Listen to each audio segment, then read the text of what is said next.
مسجد نبوی میں بیٹھا تھا، دو تین چھوٹی چھوٹی بچیاں آ گئی، کہنے لگی چاچا آپ خلیفہ بنے ہو؟ میں نے کہا پتر میں بناؤں؟ تو کہنے لگی چلیں پھر عصر کے بعد ابو بکر صدیق ہمارے گھر جاتے تھے۔ میں نے کہا پتر آپ کے گھر کیا ہے؟ کہنے لگی ابا فوت ہو گئے، بھائی کوئی نہیں، ہم نے نا بکریاں رکھی ہوئی ہیں، وہ روز عصر کے بعد آتے تھے، بکریوں کا دودھ دھو کے ہمیں دے جاتے تھے، کچھ پی لیتی تھی، کچھ بیچ کے گزارا کر لیتی۔ 3 دن ہو گئے میری ماں روتی ہے، بہنیں روتی ہیں، کون آئے گا؟ چاچا چلو گے؟ تو حضرت عمر کی تو داڑھی بھر گئی آنسوں سے، چادر اٹھا کے کندھے پہ رکھی، بیٹیاں آگے آگے، عمر پیچھے پیچھے۔ ایک صحابی رستے میں ملے، عمر کہاں جا رہے ہو روتے ہوئے؟ عمر اور روئے، کہنے لگے یار کیا بتاؤں، ابو بکر صدیق رستہ بڑا مشکل کر گیا میرے، اس کے رستوں پہ چلنا اتنا کٹھن ہے، اتنا مشکل ہے۔ بھئی کوئی ضروری ہے کہ 2 لاکھ روپے ہی کسی کو دیں گے تو خدمت ہوگی؟ تو کسی کا آٹا ہی پسوا دے، جا کسی کو جا کے شہر سے دوائی لا کے دے دے، کوئی تو ڈیوٹی کرنا، یہ ہمیں حضرت ابو بکر صدیق نے سکھایا۔ تو کچھ نہیں کر سکتا تو مسجد میں جھاڑو تو دینا میرے بھائی، کچھ تو۔ آپ کی اس محفل کا مہمان خصوصی کون ہے؟ میں تو آیا ہوں، چلا جاؤں گا۔ اس محفل کا مہمان خصوصی وہ ہے جس نے محفل سے پہلے یہاں جھاڑو دیا، جس نے یہاں دریاں بچھائیں، اس کی فوٹو بھی نہیں آنی بچاری، وہ شاید پیچھے رہے۔ بڑے خاص لوگ ہوتے ہیں، کیمرے کی آنکھ انہیں دیکھے نہ دیکھے، رب و رسول انہیں دیکھتے، اللہ رسول کی یہ نگاہ کرم میں رہتے۔ حضرت ابو بکر صدیق رضی اللہ تعالیٰ عنہ نے نیکی کے، خیر کے اہداف طے کیے، اس ہدف پر انہوں نے زندگی گزاری۔ تیسری بات، انہوں نے نا اپنا مال خرچ کیا اسلام کے لیے۔ اپنا کمایا ہوا مال خرچ کرنا خاصا مشکل کام ہے، آسان نہیں ہوتا، اور اگر آپ نے جائز طریقے سے مشقت کے ساتھ پیسہ کمایا تو خاصا مشکل لگتا ہے اس کو خرچ کرنا۔ حضرت ابو بکر صدیق رضی اللہ تعالیٰ عنہ نے مال خرچ کیا، اور کس طرح خرچ کیا کہ جب حضور نے اشارہ کیا، جب اشارہ کیا، مسجد نبوی بننے کی بات آئی تب بھی خرچ کیا، جہاد کی بات آئی تب بھی خرچ کیا۔ حالات اوپر نیچے ہوتے رہتے ہیں، جنگ میں حضور نے اعلان کیا تو حالات کچھ زیادہ مؤثر نہیں تھے صدیق اکبر کے۔ تو حضرت عمر کہتے ہیں اس دن میں نے سوچا آج میں نے آگے گزارنا، تو میں آدھا مال لے آیا گھر سے۔ کتنا؟ زکوٰۃ کتنے فیصد ہے؟ بول کے بتائیں، جوان کیوں نہیں بولتے؟ کتنے فیصد؟ زکوٰۃ 2.5% ہے، 2.5%، 100 میں سے 2.5 روپے۔ حضرت عمر کتنے لے آئے؟ 50 روپے 100 میں سے۔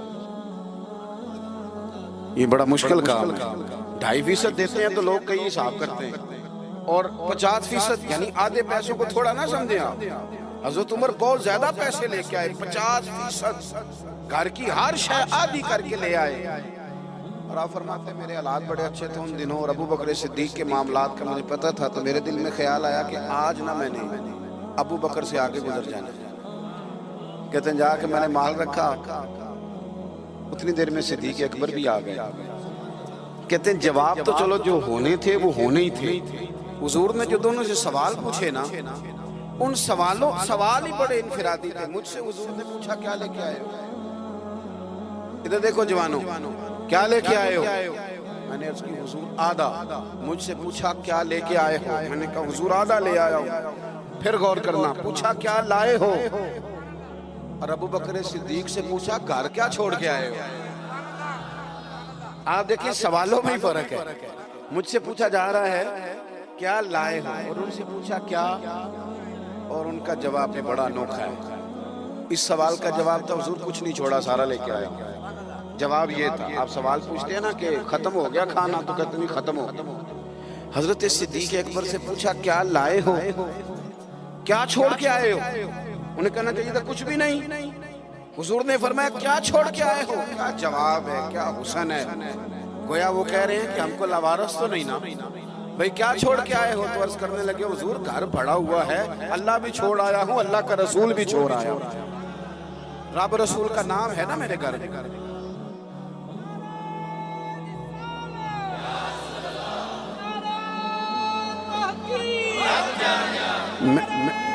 سنے فرماتے میں نا اللہ اور اس کے رسول، او بھائی ہمارے گھروں میں سارا کچھ ہے آج کل، اللہ رسول کا نام نہیں، معاذ اللہ، وہ کیا کہہ رہے تھے؟ جھاڑو پھیر کے ہر شے لے آیا، پر گھر میں اللہ رسول کا نام، اللہ رسول کا ذکر میرے گھر میں ہے۔ تو آپ نے کبھی کسی کتاب میں یہ پڑھا ہے یا کسی عالم نے بتایا ہے کہ اس کے بعد حضرت صدیق اکبر معاذ اللہ کنگال ہو گئے؟ وہ تو پھر مالا مال تھے، اس کے بعد بھی کئی دفعہ دیا۔ وہ سبق بتا رہے ہیں، سبق ہمیں کہ رب رسول کے نام پہ سارا کچھ بھی لٹا دو گے نا تو گھر میں اللہ رسول کا نام ہونا چاہیے، بڑی برکتیں اللہ عطا فرمائے۔ ہم نے نا دولت تجوریوں میں بھر کے رکھی ہے، جو اصل دولت تھی اللہ رسول کا ذکر، اس سے ہم تھوڑے سے پیچھے۔ اب حدیث پاک سنیں، ہر بندہ حضرت صدیق اکبر کی عظمت بیان کرے گا اپنے علم کے مطابق، فہم کے مطابق، لیکن ان کی شان تک کون پہنچ سکتا ہے؟ حضرت ابوبکر صدیق رضی اللہ تعالیٰ عنہ کی شان میں بڑی حدیثیں ہیں، لیکن میں اس حدیث پہ آ کے ٹھہر جاتا ہوں، طبیعت جم جاتی ہے کہ یار یہ کیا معاملہ ہے؟ نبی پاک علیہ السلام نے فرمایا، لوگوں میرے پاس جس کے بھی پیسے آئے ہیں نا میں نے امانت سمجھ کے خرچ کیے، لیکن جب ابوبکر صدیق کے پیسے آئے میں نے اپنے سمجھ کے خرچ کیے، اپنے سمجھ، فکر کوئی نہیں، جہاں مرضی لگا، اپنے سمجھ کے خرچے۔ آخری باتیں آپ کی خدمت میں عرض کر رہا ہوں۔ ایک تو پہلے صاحب سے عرض کیا کہ سچ سچ ہی ہوتا ہے، حق وہ حالات دیکھ کے نہیں بولے، وہ ضمیر کی آواز سن کے بولے۔ دوسری بات، ہدف طے کریں نیکی کا، یہ کام میں نے کرنے، آپ ہدف طے کریں، اللہ مدد کرے۔ تیسری بات میرے عزیز، حضرت ابوبکر صدیق نے مال خرچ کیا۔ مال جو ہے نا، نبی پاک علیہ السلام نے فرمایا، اعلیٰ حضرت نے فتاوی رضویہ میں حدیث لکھی ہے کہ آخری دور میں دین کا کام بھی درہم و دینار سے ہوگا، پیسوں سے کام ہوگا۔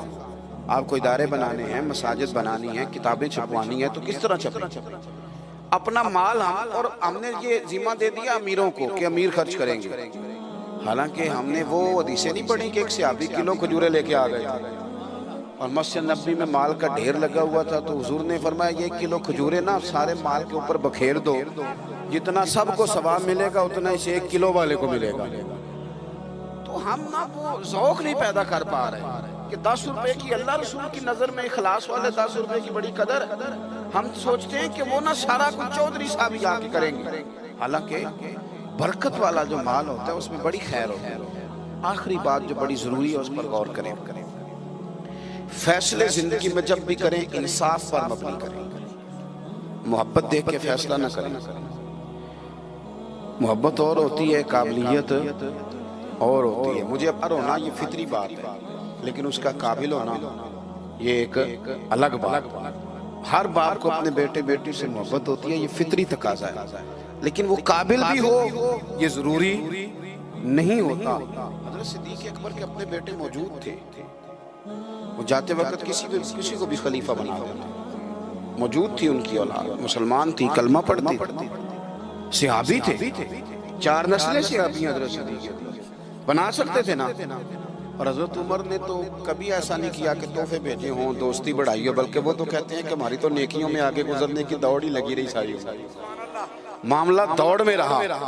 لیکن حضرت ابوبکر کا فیصلہ دیکھیں، جب وقت وصال آیا آپ نے فرمایا عمر کو بلاؤ، ساری چیزیں وصیتیں نصیحتیں کی، سب کچھ حضرت عمر کے سپرد کیا۔ لوگوں نے کہا کہ ابوبکر صدیق یہ تو بڑے سخت آدمی ہیں، آپ ایک سخت گیر آدمی کو بنا کے جا رہے ہیں۔ تو نبی پاک صلی اللہ علیہ وسلم کے غلام نے کیا جواب دیا؟ فرمانے لگے میں اس وقت دنیا سے جا رہا ہوں، اس موقع پہ بڑا جھوٹا آدمی